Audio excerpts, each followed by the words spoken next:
A while back, I ran a Google search on the words educational quotes. One of the first sites I hit was a compilation of 50 of the best quotes about education. Most of these quotes were about advancement, the utility of knowledge, worldly success, and the benefits of a full mind. I started to wonder, advance where? What does real success look like? What should a full mind be full of? I was wondering, could this list have missed something? One of the quotes about education that I think is the most interesting, which was not on this list, is from G.K. Chesterton, way back in 1924. In the newspaper The Observer, Chesterton revealed an insight into education that is quite different than the 50 that are on that list. He wrote, "Education is simply the soul of a society as it is passed from one generation to another." He says that it is simple, but yet none of the others on that list talked anything about succession. In succession, something precious is being given from one generation to another. Many know about succession as when a king hands a kingdom to an heir. Does a society have anything valuable to give? Can it participate in succession? And from an even more bewildering tack, does society even have a soul to pass down? Society is a group of humans living and interacting in close proximity. It is a common idea that each human has a soul. The soul is the spiritual and moral heart of a human being that lives on after death. Since societies are made up of souls, society can then be said to have a soul that is formed by the collective spirit of all of the souls. It would seem more like a recipe for confusion and not unity. How do groups of individuals form a collective spirit? According to Russell Kirk, there's an idea of order, which is something a little more foundational than society. And he says, and I quote, "Before a person can live tolerably with himself or with others, he must know order. If we lack order in the soul and order in society, we dwell in a land of darkness, as darkness itself." The book of Job puts it, "And of the shadow of death without any order, and where light is as darkness." Kirk continues, "Order is a systematic and harmonious arrangement, whether in one's own character or in the commonwealth. Also, order signifies the performance of certain duties and the enjoyment of certain rights in a community. Thus we use the phrase, the civil social order." Now, according to Kirk, the order of society is determined by beliefs and customs, not by law, which does flow from beliefs and customs, but law is not foundational.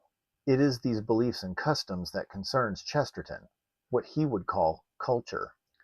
But what does culture have to do with education?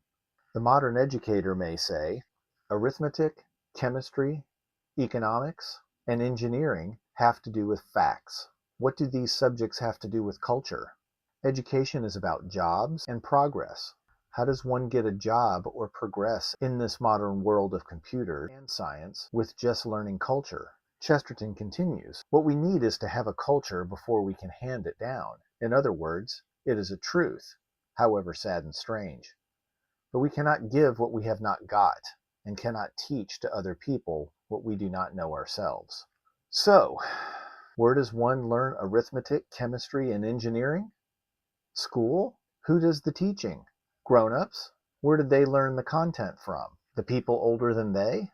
And so on down the line. Everything, even facts, are handed down from one generation to the next. Who decides what is the correct content or what is the correct facts?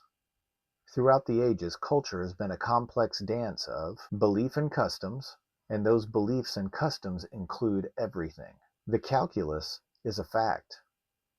But somewhere in history, someone's grandfather had to believe in it.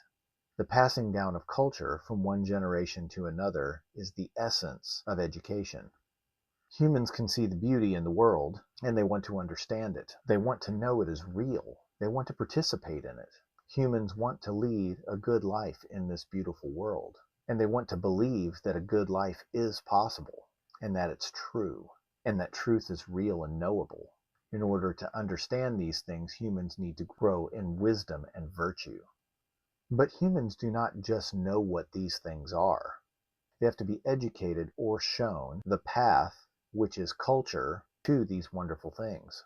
Andrew Kern of the Circe Institute would assert that the contemplation of these three things, truth, goodness, and beauty, is education, because all disciplines from art to zoology are included, and the soul of the contemplative will be nourished, and the collective spirit of society will also be nourished. Therefore, individuals in society will grow in wisdom and virtue. Students growing in wisdom and virtue, shepherded by a culture that aims for the true, the good, and the beautiful, the kind of education that Chesterton was keen to pass on to future generations, because it contains the markers for what is best for humanity.